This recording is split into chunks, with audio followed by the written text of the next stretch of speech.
John Graham here at the National Religious Broadcasters Convention in Nashville, and I am joined by Amy Jobe. Jobe, yes. Yeah, I was prepped. I didn't say it incorrectly. Okay. And so I'm so glad to have you with us. And former model. Yes. And now podcaster, author, speaker, and so Yes. forth. So tell me a little bit. I understand you had a pretty crazy experience with your 7-year-old son. Yes, So yes. talk to me a little bit about that. Sure.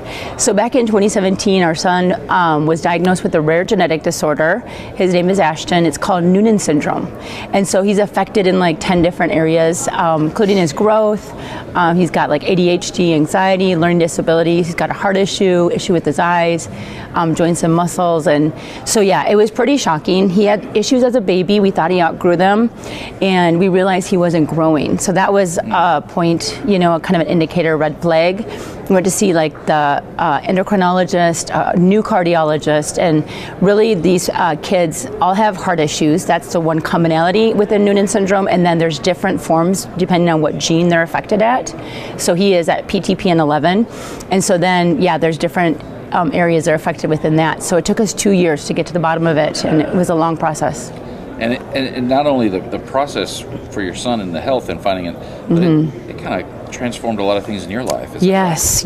I mean, definitely if I look back, I feel like, just having Ashton, there was always things early on. He saw specialists, he had 3 surgeries, by the time he was 2.5, and we kind of thought that was behind us, and it never seemed like I could really get, firm ground under me. And I kind of came to this place where, maybe my life is meant to be at home and taking care of the kids, and especially after his diagnosis, I kind of had to lay all my own dreams, ambitions aside, even work. Honestly, I have not really been able to work full time because there are so many different doctors, specialists, therapists to go to, and just needing to be there for him. So just recently God is opening more doors for me, and that's a blessing. But yeah, definitely a hard season. I would say at least 2 years of grieving through the process. Yeah, absolutely. Well, let's talk about this new season. Former model, so Yes. that's I know that's a crazy busy life. Yes. And I don't speak from experience, mind you, but I just cute. know a little bit. But Yeah. But you've transitioned after taking care of your son 2 or 3 years. I mean, obviously first Yes. life, but significant. Yes. And now, what is God doing? Yeah, so now I just feel like my first book came out in 2019. It's a memoir of my modeling career, Model Behavior, Make Your Career Path Your Calling, and how he called me into the industry as a Christian to shine the light of Jesus. And so that was when doors started to open. And then the pandemic, of course, hit, and everything shut down, right? And so I had to actually kind of homeschool Ashton, which was really a challenge because he is special needs and he sees special ed teachers at school. And so again, I feel like I had to kind of pull back, but I started to work on my second book, which is a 40-day prayer journal, Unstuck, Step into the New. And that was... I happen to have Yay! a visual aid. There we go. Thank you. Unstuck, yep. And really stories of how God helped us all to get unstuck, not just during the pandemic, but over the years. So I could encourage other families, other moms out there, even other dads, like how you can get unstuck and move forward too. And so it's kind of like testimonies you read each day, and then prayer prompts and what is God speaking to you about moving forward. And so it was like, let's have something to show for this pandemic, Right. Yeah.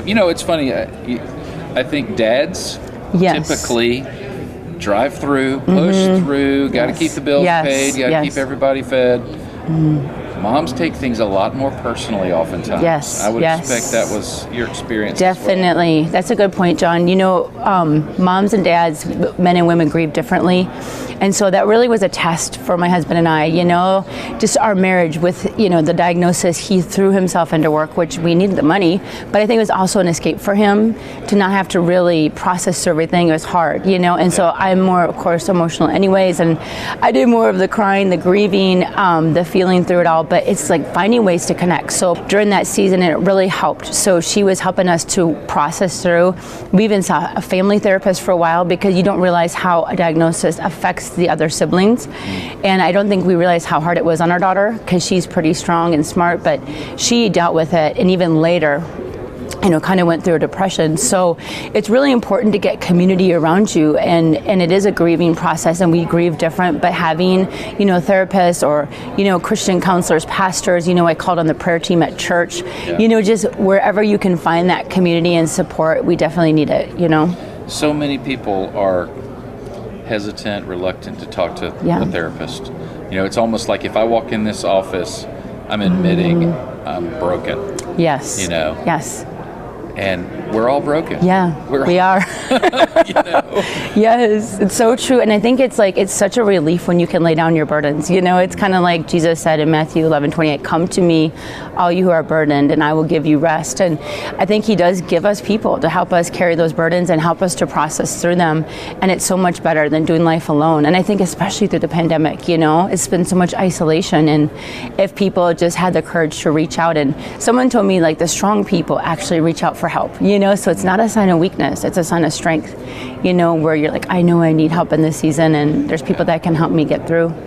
So let's talk a little bit more about your book, Unstuck. Sure. Step Up. Step into the This is very timely. Yes, it is.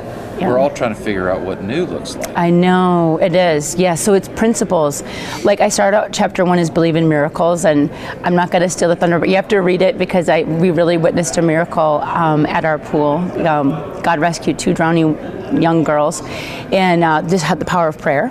So that's definitely a theme in this book, but it's about giving yourself permission to dream again, you know, finding fresh vision, you know, finding a prayer partner, you know, getting professional help if you need it, getting into the right community, forgiving people that maybe have wounded you in this season, whether it's, you know, family or church people or whoever. So it's just every day is a different topic that we have been through, and I'm sure a lot of people are going through. And so it's good to heal and process and move forward. And like there's scriptures, prayer prompts, you know, so that you can also journal your journey and moving forward into what God has next. So 40 days and get through the whole book. I personally love books that are bite-sized. Yes. And you know, you can just take a little bit, meditate on it throughout the day, start again the next day. So great stuff. Unstuck. Thank you. Step into the new. Now, you also have started giving back. Through a podcast. Tell me about that. So this all happened in 2020 as well. So my husband and I, both our industries shut down. He was doing live events with a production company. I was doing trade shows, still some modeling. So we had to reinvent, you know, and he was doing construction. He started doing online events. And then I was working on the book. And then the Lord put on my heart to start the podcast. So I was going through this major dental drama for like 2 months. I had like 8 appointments. I had an infected root canal, an extraction, a dry socket that didn't seem to go away. I was ready to jump out of a tree. I was in so much pain. So like with an ice pack on my face for like 2 weeks, just praying, and God really said, I want you to interview these directors and founders of charities. And I had my own hang-ups, to be honest. Like I was like, I don't know if I want to be on camera, and I used to model, and now I have wrinkles, and I've gained 15 pounds, and you know, all these weird things. And I'm like, God, I didn't go to school for journalism. So, you know, you have your doubts at times when God asks you to do something, but I was like, okay, I got to get over myself, you know? This isn't about me. This is about the work God is doing. He said, do it, Amy. You know so many people with charities. We've done a lot of fundraising in the past, Team World Vision, Refuge for Women, different people. And I'm like, there's amazing organizations out there doing great things. Like we were watching John Krasinski's Some Good News, and he was trying to bring the positive. I'm like, even in Chicago, there's so many positive things happening, and we get a bad rap on the news, you know, the regular news. So why not bring the good news out, you know? That's great, And so, now we've interviewed people in Chicago, around the U.S. I've done some international even. And so it's exciting to see what God is doing and bringing us together, even as the church, you know? And even these organizations are starting to support each other. So that's also really cool to see. How they're coming together and helping one another out. So it's called Support Someone Saturday. It airs the 3rd Saturday of the month. Love it. You know, sometimes when we're at the National Religious Broadcasters Convention, I'm one person after another that is doing that particular thing God wired them to do. Yes. And it's all over the map. Yeah. It all comes together. It's cool, isn't it? Yeah, it's just really interesting. And so to see all that, I'm sure that's a joy of doing the podcast. To see, wow, I never even thought about this particular need. Yes. You know? It's so cool, and how creative God is, right? Like he gives you an idea and you're like, I've never seen this, but you start to do it and it all starts to fall into place. It's like you said, like many puzzle pieces, but they all start to go together, and it's this beautiful big picture of what he's doing here in the earth. Well, Amy, I'm so excited about your book, Unstuck. Thank you. I love that it's just something you can just kind of start your day with. Yes. Get your brain wrapped around it. Journal. Yes. I'm terrible at journaling. It's okay. I envy those people that just write everything. You know?